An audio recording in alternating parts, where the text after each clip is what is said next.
What's up mga Lods? So back again with another video at yan, sagutin naman natin ang another question. So for now, upload ko muna yung mga sagot sa mga questions nyo. So at least para makatulong at baka may parehas na tanong na hindi ko pa nasasagot, at least isahan na lang, check nyo na lang mga Lods. So yan.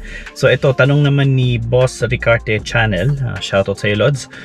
Idol, pwede bang mag-take ng mass protein sa umaga tapos amino 22 pagkatapos magbuhat? Sana masagot ang tanong ko. Ayan po, sagutin ko na po, mga 19 hours ago ito. Yan. So dun sa video ko na kakapal ba ang muscle kung amino acid lang ang supplement. Yan. So okay, dun tayo sa tanong ni Boss Ricarte Channel. So stay tuned mga Lods.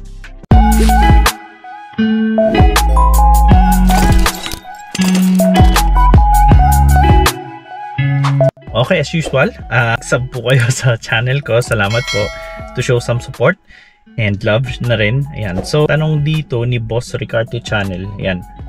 Mas gainer daw. Mas protein. Baka mas gainer sinasabi niya. Mas gainer sa umaga. Tapos amino 2222 pagkatapos magbuhat. Okay. Pwede naman po. Okay. Pwede naman po itong ganitong setup. So, kunwari kung ako po ay nagbubuhat, tapos ito yung dalawang supplement ko, yung mass gainer, pwede po ako mag-take ng maybe half serving sa umaga or mga, yan, sa umaga, tapos ang buhat ko is hapon. So after training, yung amino 2222, best po yan after training kasi yan yung yung timing na kailangan ng katawan natin yung more protein. So tama po yung timing niya.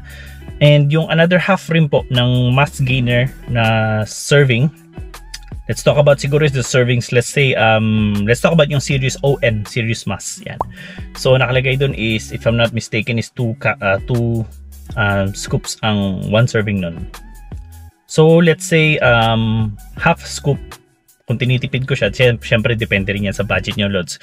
So kunwari ako tinitipid ko siya, magwa 1 scoop a day lang ako doon sa mass gainer. So 1 scoop, yung kalahati ng scoop na yon sa umaga.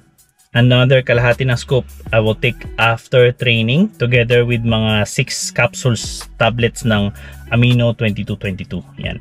So ang crucial Lods is ma-hit nyo yung protein intake nyo per day. At kung paano yun calculate, ipopost ko na lang yung video na ginawa ko before. So may video na ako niyan. I-check nyo lang dun sa playlist ko mga Lods, kasi marami na ako nagawang videos about protein, about mass gainers, para magkaroon kayo ng better idea dun sa supplementation nyo. Mas maganda yung supplementation nyo, mas makukuha nyo yung results ng mas mabilis. Mas mabilis yan.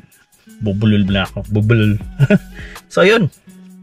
I hope nasagot ko mga Lods. So kung meron pa kayong questions, comment, suggestion, yan, lagay nyo dun sa comment section natin. Sasagutin natin yan on the next video.